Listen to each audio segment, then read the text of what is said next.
Bapak, Ibu, dan saudara-saudara sekalian, wabil khusus izin kepada guru saya, Bapak Buya Syukrun Zainul. Beliau orang tua saya, ayahanda, sekaligus juga guru. Saya juga guru ini masih anak, tapi beliau menjadi guru di Provinsi Bengkulu ini. Maka saya banyak belajar kepada beliau. Dalam kesempatan ini beliau di belakang, sebenarnya saya ingin beliau di depan pakai kursi, tapi beliau rupanya tidak berkenan pakai kursi. Begitulah di antara tanda orang-orang yang memiliki ilmu, hikmah, dan keteladanan yang agung. Semoga Allah Subhanahu wa Ta'ala senantiasa menjaga beliau, melindungi beliau, dan terus mengalirkan keberkahan bagi kita semuanya. Dan semuanya tentu saja semoga mendapatkan limpahan karunia dari Allah Subhanahu wa Ta'ala di majelis yang insya Allah majelis ini adalah majelis yang agung karena berada di rumah Allah Subhanahu wa Ta'ala. Ya, kita ingin hari-hari ini kita bisa bersama-sama berada di Masjid Nabawi atau di Masjidil Haram. Kita ingin sebenarnya, karena memang hari-hari ini atau bulan-bulan ini merupakan bulan haji. Tapi semoga meskipun kita tidak berangkat ke sana, semoga kita mendapatkan uzur dari Allah, nggak berangkat ke sana, tapi kita bisa mendapatkan pahala seperti yang berangkat di sana. Ya, karena memang Allah itu menggelar karunia-Nya sangat besar. Ada memang, ya itulah luasnya karunia Allah. Nggak di Madinah, tapi bisa dapat pahala di Madinah. Ya. Dan Nabi itu sebutkan, ini ada orang-orang yang di Madinah saat beliau itu perang, tapi mereka punya ganjaran dan punya pahala seperti yang kita lakukan saat kita sedang perang. Karena saat perang, Nabi bersama dengan para sahabat itu berperang, itu nggak semua ikut kan. Dan memang ada yang ditugaskan untuk tidak ikut. Maka Nabi sebutkan mereka tidak ikut bersama dengan kita, tapi sesungguhnya mereka mendapatkan pahala seperti yang kita dapatkan. Kenapa? Niat mereka. Mereka di sana, tapi niatnya seakan-akan berada di sini. Itulah maka pentingnya niat bagi kita semuanya. Hendaknya kita tidak pernah lepas dari niat untuk beribadah kepada Allah, untuk mendekatkan diri kepada Allah, untuk berjuang menegakkan agama Allah Subhanahu wa Ta'ala. Ya, semoga saja kita-kita ini yang tidak berjumpa dengan Nabi Muhammad sallallahu alaihi wasallam di dunia, kita mendapatkan ganjaran seperti berjumpa dengan Nabi Muhammad sallallahu alaihi wasallam. Bapak, Ibu, dan saudara-saudara sekalian, ayat-ayat tadi yang dibacakan itu ya kalau kita hayati membuat kita larut seakan-akan kita hadir di zaman Nabi, bahkan di saat awal Nabi Muhammad sallallahu alaihi wasallam diutus. Kita mendapatkan pelajaran yang pertama, nur. Ini menunjukkan bahwa Al-Quran itu adalah mukjizat. Dan Nabi itu tidak mendapatkan keistimewaan apa-apa, kecuali karena Nabi itu Allah kasih Al-Quran. Nabi itu kan manusia biasa, bahkan lahir dalam kondisi berada di bawah rata-rata, yatim, miskin. Tapi memang dari sisi keturunan, ia elit, memiliki garis keturunan emas. Tapi Nabi itu sebenarnya manusia biasa, tidak memiliki apa-apa kecuali Nabi itu Allah kasih anugerah Al-Quran. Dan Al-Quran itu mukjizat. Setiap kali kita membaca Al-Quran, di depannya ada yang disebut dengan kalimat muqatta'ah, huruf-huruf yang dirangkai dalam bentuk kalimat, tapi membacanya itu satu-satu.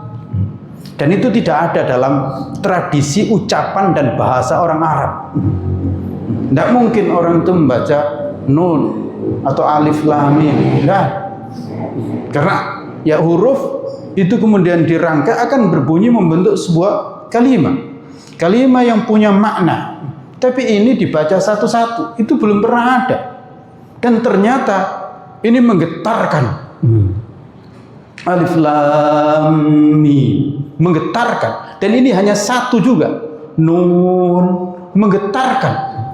Dan ini merupakan huruf biasa, huruf dalam bahasa Arab, tetapi ternyata memiliki makna, lalu kemudian dirangkai di dalam Al-Quran yang itu tidak ada yang bisa menandinginya.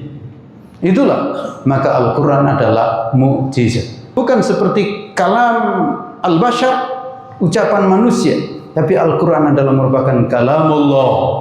Dan kalamullah itu adalah sifat min sifatillah. Maka kalamullah bukan makhluk. Waspada. Kita memiliki akidah kalamullah itu bukan makhluk dan Al-Quran adalah kalamullah, maka Al-Quran bukan makhluk. Karena itulah Imam Bukhari di dalam kitab Tauhid yang ada di dalam kitab Sahih Bukhari itu menyebutkan tentang bab kalamullah itu berulang kali terus. Kenapa? Karena di sini sebenarnya energi umat Islam yang tidak boleh terabaikan. Bahwa Al-Quran itu kalamullah dan kalamullah itu bukan makhluk, dan dengan demikian Al-Quran itu adalah mukjizat. Tidak akan ada yang menanding. Kalau hari ini ada orang-orang yang mengatakan bahwa umat Islam itu mundur karena teknologi, maka itu adalah bohong. Perlu diketahui. Kalau ada orang yang mengatakan bahwa umat Islam hari ini adalah terpinggirkan dan lemah karena teknologi, bukan. Karena umat Islam ini dari dulu tidak pernah hebat kecuali karena Al-Quran. Kalau soal teknologi, memang dari dulu umat Islam ini kalah. Perlu diketahui. Nanti akan kita ketahui di ujung ayat yang dibacakan tadi. Dari dulu umat Islam ini kalau soal teknologi memang kalah. Nabi Muhammad dengan perangkat teknologi perang kalah kalau dibanding dengan Abu Jahal dan kaum musyrikin secara umum. Bahkan saat perang Ahzab, Nabi dikepung, nyaris nggak bisa bergerak. Maka kalau dari sisi perangkat perang itu, maka Nabi kalah. Apalagi dari sisi jumlah. Tapi umat Islam unggul bukan karena teknologi, tetapi karena punya mukjizat Al-Quran. Dan begitu tradisi semua para nabi dan para rasul. Nabi Musa menang tentu bukan karena teknologi, karena tongkat. Teknologi apa dia tongkat itu? Itulah teknologi, kalau boleh dikatakan teknologi mukjizat. Dan itu anugerah dari Allah kepada seluruh para nabi dan para rasul. Dan nanti kita akan tahu bahwa anugerah mukjizat itu bukan terbatas untuk nabi, tapi untuk umat yang mengikuti nabi. Apalagi Al-Quran. Dan itulah Al-Quran disebutkan sebagai mukjizat terbesar, karena mukjizat Al-Quran ini tidak terbatas pada zaman Nabi masih hidup. Berbeda dengan mukjizat yang dibawa oleh para nabi dan para rasul sebelum Nabi Muhammad. Mukjizat itu terbatas di saat Nabi masih hidup. Tapi mukjizat Al-Quran tidak. Mukjizat Al-Quran ini terus berlangsung sampai hari kiamat. Bahkan di akhirat pun Al-Quran muncul. Maka ada hadis, Iqra'ul Quran fa innahu ya'ti yaumal qiyamati syafi'an li ashabi. Baca Quran, karena nanti akan bisa memberikan syafaat di akhirat bagi orang yang membaca. Bayangkan Al-Quran bisa memberikan syafaat nanti pada hari kiamat, dan hari kiamat itu dahsyat. Apalagi di dunia. Di dunia ini kecil. Dunia ini kecil. Tapi Al-Quran hadir nanti memberikan syafaat bagi li ashabi, para aktivisnya, para pemiliknya yang mengamalkan itu. Singkat, padat, tapi dahsyat. Berikutnya di sini kita ditunjukkan kemuliaan dan pentingnya ilmu serta perangkatnya, yaitu pena, buku, dan alat tulis menulis. Maka Allah bersumpah wal qalami wa ma yastur, demi pen. Perlu diketahui, kita itu nggak boleh bersumpah dengan selain Allah. Kita nggak boleh bersumpah dengan selain Allah. Tapi Allah banyak bersumpah dengan makhluk-makhluknya. Menunjukkan apa? Ketika makhluknya dipakai oleh Allah sebagai sumpah, maka menunjukkan makhluk yang dipakai sebagai sumpah itu memiliki keagungan. Seperti wal asr, waktu. Waktu itu memiliki keagungan. Tentu bukan bagi Allah, tetapi bagi manusia. Karena kalau bagi Allah nggak ada semuanya, Allah nggak butuh semuanya. Tapi ketika Allah menyebut wal asr, demi waktu, maka sesungguhnya waktu itu sangat penting bagi kita. Karena waktu huwal haya, waktu itulah kehidupan. Kalau nggak ada waktu, mati kita sudah. Di situ. Oleh karena itu, ketika kita masih hidup, kok waktu kita itu terbuang percuma, maka berarti mati kita. Oleh karena itu waspada. Jangan sampai kita punya waktu, lalu waktu kita nggak bernilai. Jangan sampai kita punya waktu, lalu waktu kita nggak bernilai, mati berarti kita. Wallahi. Kalau orang sana memang mengatakan bukan waktu, tapi uang yang lebih berharga. Tapi kita tidak. Kalau kita adalah waktu, uang kecil. Apa gunanya ada uang? Tapi kalau nggak digunakan dengan sebaik-baiknya di dalam kita punya waktu itu, di situ. Nah ini juga begitu. Allah bersumpah demi pena, demi pena. Maka pena itu sangat penting. Pena itu sangat agung. Wa ma yasturun, dan apa-apa yang mereka tulis. Ya, para ahli tafsir ini membahas tentang ini sangat panjang lebar, berbicara tentang bagaimana pena dan tulis menulis yang ada di langit, dan kemudian tulis menulis yang ada di bumi. Kalau di dalam tafsir Jalalain secara spesifik hanya menyebutkan tentang pena yang ada di Lauhul Mahfuz. Jadi perlu diketahui, jangan dikira di langit nggak ada pena. Di langit itu yang pertama kali justru Allah ciptakan pena sebelum yang lain. Lalu Allah perintahkan untuk tulis, dan ditulis mulai dari awal sampai hari kiamat nanti. Itu pena. Dan berikutnya para malaikat itu ditugaskan oleh Allah untuk mencatat kita semuanya, dan ada tulisannya. Dan oleh karena itu nanti kita pada hari kiamat kita punya buku tulisan kita yang tidak ada sedikit pun yang terlewatkan di situ. Waspada. Kita nanti akan menerima buku rapot kita tentang kehidupan kita yang tidak akan terlewatkan sedikit pun. Tulis menulis. Dan tentu ini sekaligus juga mengingatkan tentang tulis menulis di dunia ini. Ini kalau boleh kemudian kita sebutkan di antara keunggulan umat Islam, inilah tulis menulis. Tulis menulis. Umat Islam ini unggul karena pertama, wahyu ditulis. Memang Nabi tidak bisa membaca, tidak bisa menulis. Tapi Nabi kemudian punya umat, punya sahabat yang bisa nulis wahyu. Ditulis. Jadi Al-Quran itu ditulis. Sampai sekarang. Ditulis. Ditulis. Dan kemudian menjadikan ilmu-ilmu yang sangat luas, dan itu semuanya ditulis.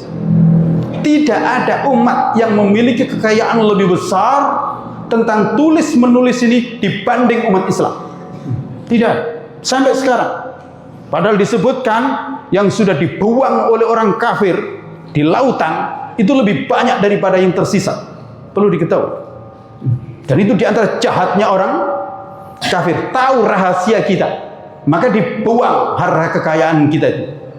Itulah disebutkan laut pernah merah karena dua hal. Karena tinta para ulama yang ada di dalam kertas-kertas itu dan darah mereka yang mengalir di situ.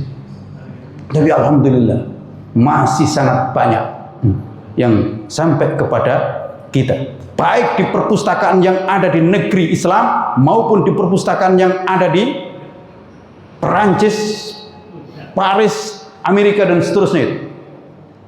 Itu kekayaan kita. Mereka menyimpannya di sana. Di situ. Wal qalami wa ma yastur. Dan oleh karena itu boleh kita katakan kapan umat Islam itu mundur, di antaranya adalah karena berhenti tulis menulis. Kajian nggak ada lagi yang bawa pena. Kajian nggak ada lagi yang bawa buku. Itulah awal daripada kemunduran. Kalau dulu tidak, ngaji pakai pena, ditulis. Dengan kondisi yang sangat terbatas. Dan itulah tidak ada yang menandingi umat Islam dari sisi ilmu ini. Karena Imam Syafi'i mengatakan, ilmu itu adalah sayyidun. Ilmu itu adalah barang buruan. Kita mancing, memburu sesuatu, yaitu sesuatu yang sangat berharga. Dapat kijang, dapat lele, dapat itu kan itu. Tapi waspada. Apa artinya barang buruan itu kalau tidak diikat? Dan begitulah ilmu. Apa artinya ilmu didengar, didapat kalau nggak diikat? Dan mengikatnya itu adalah kita betul, yaitu menulisnya. Menulisnya. Dapat ilmu nggak ditulis ya hilang. Makanya ada istilah masuk telinga kanan, keluar telinga kanan lagi kan, nggak sampai. Itulah manusia. Nggak usah sok pintar.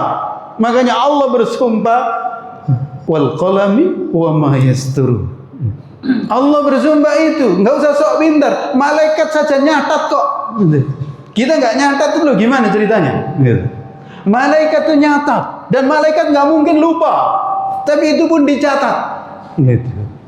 Oleh karena itu, Bapak dan saudara-saudara sekalian, khususnya para guru, tolong ajarin murid itu tulis menulis. Ajarin tulis menulis. Waspada para guru. Pakai papan, pakai alat tulis. Dulu pakai kapur, ya sekarang nggak apa-apa lah, pakai segitu. Dan anak tolong bekali buku, anak bawa pena. Tolong. Jangan hanya pakai apa itu proyektor, itu boleh sesekali. Apalagi di tingkat SD. Di tingkat SD itu nggak penting sebenarnya untuk proyektor itu. Yang sangat penting adalah guru nulis dan murid ikut nulis, bukan hanya mencet-mencet. Ingat.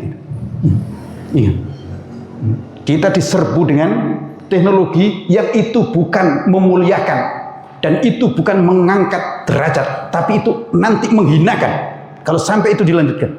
Saya ingatkan, kita jangan sebagai orang-orang yang silau melihat teknologi itu. Hendaknya itu digunakan pada porsinya.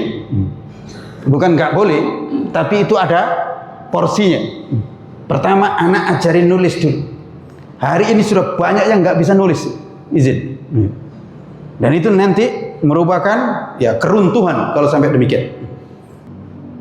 Hendaknya mengajari tulis menulis. Dan ini keutamaan. Belajar itu harus dengan tulis menulis.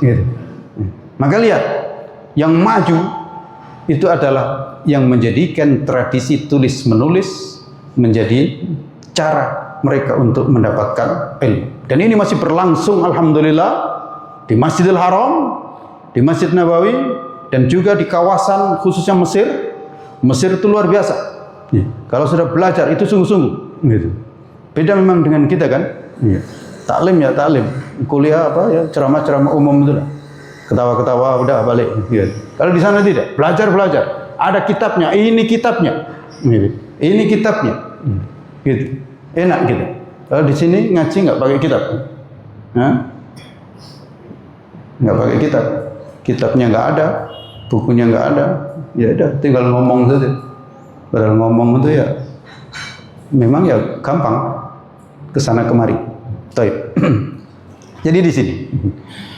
Berikutnya, nikmat terbesar kita diingatkan, ma anta bi ni'mati rabbika bimajnun. Tidaklah kamu, wahai Muhammad, dengan nikmat dari Tuhanmu, kamu itu gila. Tidak. Nikmat apa yang dimaksud? Halo? Nikmat apa yang dimaksud? Nikmat apa yang dimaksud? Wahyu, Al-Quran. Balik lagi di situ Al-Quran. Kalau soal nikmat harta, Nabi nggak dapat warisan harta. Dan Nabi dikatakan orang-orang itu gila. Kenapa? Karena dapat nikmat wahyu. Kenapa kok mereka mengatakan gila? Iya, karena dengan nikmat wahyu itu Nabi sangat tinggi sekali. Yang di bawah ngelihat orang tinggi. Kalau kita di bawah ini, lalu kemudian lihat ada orang terbang, itu kita katakan apa nih? Kan agak gila nih. Ini sihir atau apa kan gitu kan? Karena kita di bawah. Nah begitu kira-kira orang Arab melihat Nabi itu membaca Al-Quran dan membawa Al-Quran, mereka nggak mampu melihatnya saat itu, nggak mampu. Kok ini bisa begini? Ini Muhammad ini sihir atau nyata kan gitu? Maka dikatakan gila. Itulah Al-Quran, dasarnya Al-Quran. Jadi membuat orang-orang memang terbelalak, seperti kelelawar yang tiba-tiba kita hidupkan lampu. Gimana dia? Malah numbur sana mundur sini. Orang yang berada biasa dalam kegelapan, saat lihat lampu, apalagi lampu itu terang benderang 1000 watt, apa yang terjadi? Gelagapan. Seperti itu. Memang ada orang yang begitu, maka Nabi dituduh gila. Maka sekali lagi kita diingatkan nikmat an-nubuwah, nikmat kenabian. Dan nikmat kenabian itu adalah Nabi disebut Nabi karena mendapatkan wahyu. Di situ makna Nabi itu karena mendapatkan naba, wahyu. Kalau Rasul disebut Rasul karena diperintah untuk menyampaikan. Nah, nikmat Nabi ini kan tidak dibatasi atau tidak hanya dimiliki oleh Nabi, tapi berikutnya Nabi mewariskan kepada semua umatnya, gitu. Oleh karena itu siapa yang ingin mendapatkan nikmat dahsyat ini, maka silakan untuk mewarisi nikmat dari Nabi Muhammad SAW, yaitu Al-Quran. Berikutnya kita diingatkan, ya orang punya ilmu itu hendaknya sampaikan. Dan itulah pahala yang tidak akan pernah berhenti.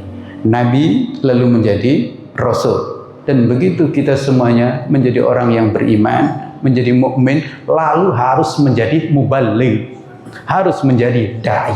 Dan itulah para sahabat.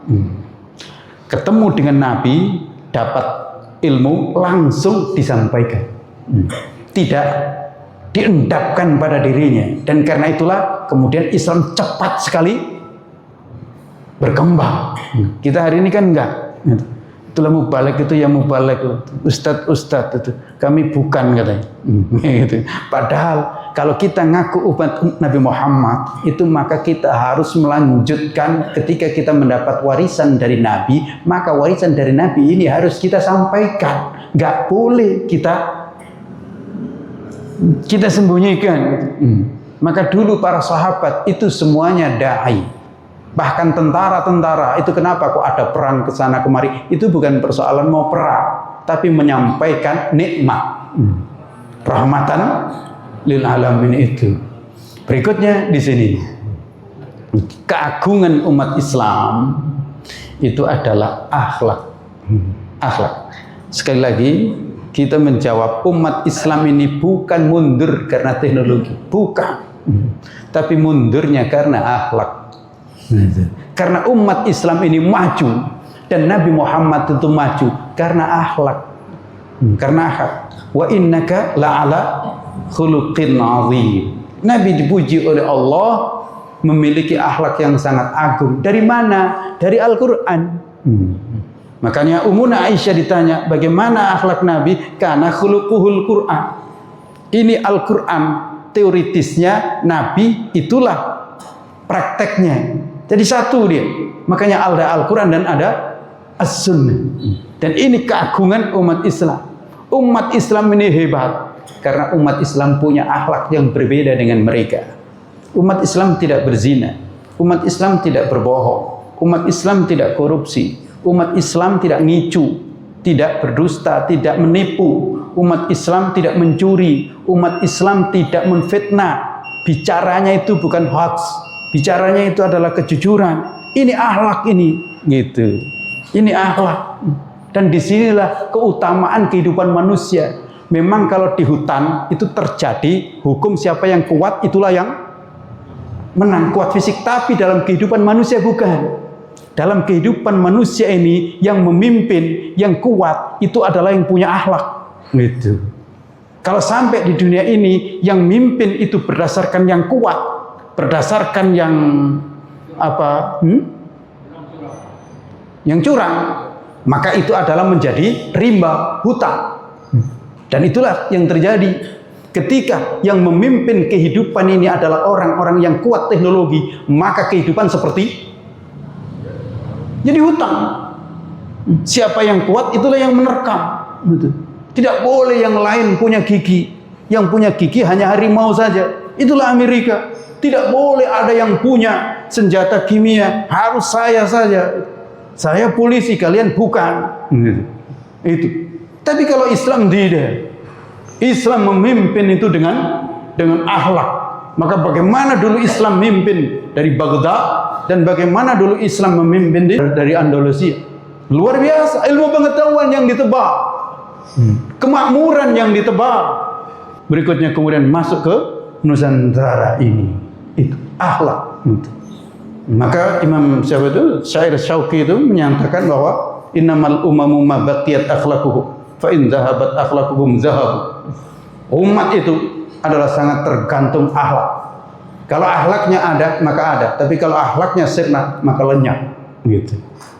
Berikutnya. Ya, pada akhirnya kebenaran pasti terang dan kebatilan pasti terbongkar. Hanya persoalan waktu. Fasatubsiru wa yubsiru. Kamu akan melihat nanti Muhammad. Dan mereka akan melihat siapa yang hak dan siapa yang batil. Maka nggak usah risau. Pasti nyata pada akhirnya. Yang hak jelas, yang batil terbongkar. Nah nyata. Iya, Abu Jahal terbongkar akhirnya kan. Menjadi Abu Jahal kan. Nabi Muhammad terus berlanjut menjadi Al-Amin. Dan begitu umat Islam. Berikutnya, orang itu hendaknya menjadikan penilaian Allah sebagai standar utama. Jangan terpengaruh dengan penilaian yang tersebar di opini publik. Karena apa? Kebenaran tidak ditentukan oleh opini publik, tapi kebenaran ditentukan oleh pandangan Allah Subhanahu wa Ta'ala. Maka kita pastikan kita itu berjalan sesuai dengan pandangan Allah atau pandangan opini publik. Dan hari ini banyak orang itu yang mengukur pandangannya dengan pandangan opini publik. Maka celaka. Umat Islam kalau berjuang dengan menggunakan standar opini publik, maka tidak akan pernah menang. Waspada. Tapi umat Islam kalau berjuang menggunakan standar ini yang penting Allah ridho, insya Allah yang akan menolong. Waspada. Karena hari ini kita akan dijalin dengan kajian-kajian geopolitik, kajian-kajian dengan opini publik dan seterusnya yang itu banyak menyesatkan. Kenapa? Karena tidak kembali kepada Al-Quran. Karena Al-Quran mengajarkan huwa a'lamu biman huwa dhalla an sabili wa huwa a'lamu bil muhtadin. perlu diketahui, kebenaran itu standarnya bukan mayoritas. Kebenaran adalah kebenaran meskipun satu orang. Jadi dalam Islam, kebenaran itu bukan yang viral. Bisa jadi yang viral justru batil. Apalagi di zaman sekarang. Lihat, yang viral-viral itu kan banyak batil itu. Yang viral-viral itu. Maka jangan hanya ngejar yang viral. Ya kayak beliau kan nggak viral. Kalau cari ilmu ke situ. Kalau sudah cari ilmu yang viral, ya itulah di situ. Berikutnya, maka kita diingatkan jangan sampai kita terpesona dengan banyaknya orang viral, karena bisa terjadi yang dusta itu banyak. Fala tuti'il mukadzibin. Jangan sampai kalian ikuti para pendusta dan disebutkan mukadzibin, karena banyak pendusta itu banyak. Kalau satu orang nggak mempesona, tapi kalau banyak gimana? Bisa silau gitu. Dan berikutnya, jangan goyah. Orang itu hendaknya memegang prinsip, jangan lunak dalam persoalan hak dan batil. Jangan lunak. Maka Nabi pun diingatkan, jangan lunak. Waddu law tudhinu fayudhinu. Mereka ingin kamu lunak dan mereka lunak. Karena mereka luar biasa itu. Untuk membujuk mengalahkan kita, itu supaya kita mau lunak. Maka wahai Muhammad, nggak apa-apa, ayo kami ikut nyembah Tuhanmu, tapi kamu ayo ikut nyembah Tuhanku, kan gitu kan, ngajak lunak. Begitu memang, karena mereka tahu untuk mengalahkan umat Islam itu nggak ada cara kecuali supaya umat Islam ini lunak dan meninggalkan prinsip-prinsip agamanya. Disinilah sebenarnya kekalahan kita. Ketika hukum kita buang. Coba bayangkan umat Islam tapi membuang hukum Islamnya dan mengambil hukum dari Barat. Belanda kita caci maki, tapi KUHP-nya itu sampai sekarang masih kita warisi. Coba, di mana itu akal? Di situ. Dan seterusnya dan seterusnya. Rujukan kita dalam ilmu pendidikan kan ke sana semua. Waliyadzubillah. Karena kita diajak lunak, mau lunak. Dan mereka itu memang pandai sekali untuk bersumpah demi ini. Maka kita diingatkan jangan mengikuti orang-orang yang banyak sumpah, banyak janji. Maka betul saudara-saudara kita Hamas nggak mau lagi janji sama orang-orang Yahudi itu. Tapi sebagian kita masih mau gitu. Dan oleh karena itu, ya Hamas dibilang ini teroris. Ya begitulah mereka, karena mereka nggak bisa menaklukkannya dari sisi ini. Dan mereka terus menebar fitnah, masya'im binamim, terus menebar fitnah lewat media sosialnya dan seterusnya. Manna'in lil khairi mu'tadin asim, mereka menutup jalan kebaikan dan mereka melampaui batas dan banyak melakukan dosa. Dan Bapak dan saudara-saudara sekalian, saya ingin mengingatkan kondisi kita memang terancam luar biasa. Waspada. Bagaimana mereka itu menebar keburukan. Waspada. Waspada. Narkobanya itu dahsyat sekali. Jangan sampai ada yang merasa aman. Hari ini ada isu di pondok pesantren sudah masuk narkoba. Itu. Sebenarnya itu sengaja, isu itu diantaranya untuk membuat takut orang masuk ke pesantren. Tapi perlu diketahui, kalau di luar pesantren ya bukan hanya masuk, memang harus. Tapi kenapa sampai masuk? Itu diantaranya. Ini persoalan karena memang ini itu banjir. Ya kalau sudah banjir memang ya pondok pesantren terikut juga, gitu loh. Banjir, gitu. Itu di situ. Tapi kalau dibanding dengan yang punya benteng kuat, dengan yang memang nggak ada benteng, ya Bapak bisa membayangkan. Jadi banyak karena ada air yang masuk, ya masuk sedikit. Tapi di luar bukan masuk lagi, memang tenggelam. Bukan minim tetes, tapi memang mandi dengan narkoba itu. Waspada. Kita jangan sampai keliru ya. Yang viral pondok pesantren ada narkoba, yang di sana seakan-akan nggak ada, padahal sudah mandi. Atau tenggelam gitu di sini. Dan ini kenapa? Karena disinilah memang mereka masuk, berusaha untuk masuk. Jangan menganggap remeh narkoba ini. Kalau dilacak sulit, tidak ada instansi tidak terlibat di situ. Sampai saya timbari memang keceplosan dikit. Ada polisi ya agak nuntut saya, tapi saya segera minta izin. Maksud saya oknum, sampai. Maksud saya oknum. Tapi yang namanya oknum loh kok banyak kan gitu perusahaannya itu. Iya, terlibat semuanya di situ. Ada di situ. Ditambah lagi la haula wala quwata illa billah LGBT. Saya ingatkan, semua orang tua waspada. Karena sekarang itu sudah nggak malu-malu lagi itu LGBT itu. Ya Allah. Dan itu memang masif. Saya ingin sampaikan ya, orang-orang sekarang ngajak keburukan itu jauh lebih semangat daripada ngajak kebaikan. Para pengurus masjid ngajak kebaikan itu sekedar di mic gitu loh. Ya. Ada kawan nggak ke masjid, nggak mau untuk ngajak, nggak mau ngajak. Tapi mereka tidak.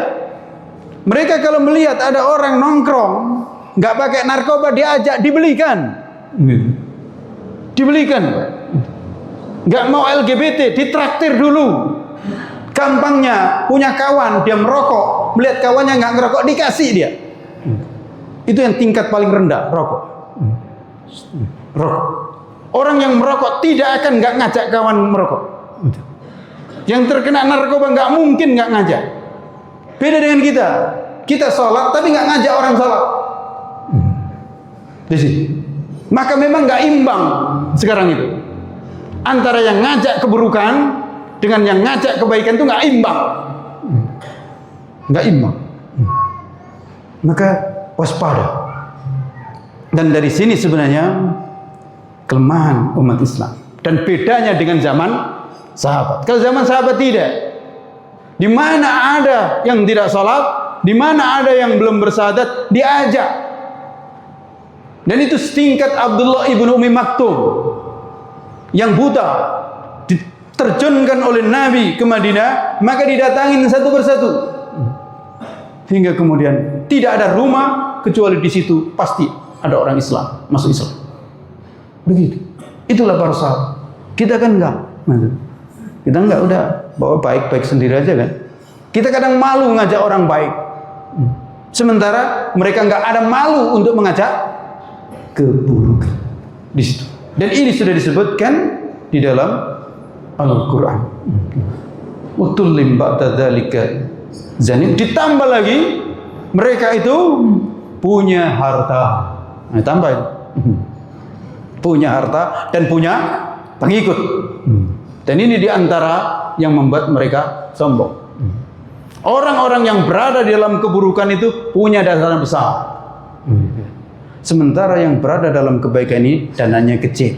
Ya kan? Itu. Mereka yang sebagai sales narkoba itu luar biasa dahsyatnya kekayaannya. Sementara yang sebagai sales pendidikan Islam ya lupa dengan ganjarannya yang lebih besar, yaitu dari Allah Subhanahu wa Ta'ala. Lupa dengan itu. Maka kita diingatkan jangan silau melihat harta benda mereka itu.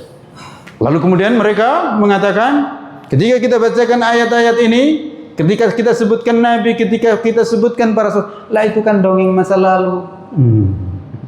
Jadi kita dianggap berdongeng. Padahal itu adalah realitas zaman yang nanti insya Allah akan berulang. Bagi orang yang punya keyakinan. Dan mereka akan tunjukkan bahwa mereka nanti pada dasarnya adalah orang-orang kafir itu hina. Maka ada tanda di hidung mereka, tanda kehinaan. Karena apa? Mereka tidak menolak kebenaran kecuali karena kesombongan. Dan kesombongan tidak akan ada balasan kecuali kehinaan.